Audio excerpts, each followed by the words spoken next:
Ang DA naman palalakasin ang supply ng baboy at manok para raw maibsan ang inflation.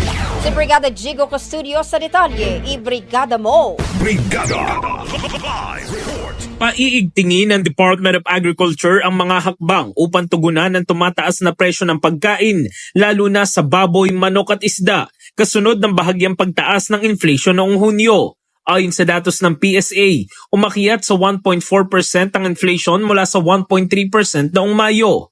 Bagamat bumaba ang presyo ng bigas, gulay at saging, nananatiling mataas ang presyo ng baboy at manok na tumaas ng 13% at 10.4% na kapag pinagsama ay 0.4 ang percentage point sa inflation. Plano ng DA na palawakin ang pinanggagalingan na supply ng baboy at manok habang ilulunsad ang maximum suggested retail price ng imported na baboy sa Agosto at manok sa Setyembre. Tiniyak din ng DA na patuloy ang pagbaba ng presyo ng bigas kasabay ng pagpapatupad ng 43 pesos na MSRP para sa imported rice simula July 16. In the heart of changing lives, ako si Brigada Jigo Custodio ng 105.1 Brigada News of Manila, the Music News Authority. Brigada Balita Nationwide. Ang bahaging ito ay hatid sa atin ng Fast Relax.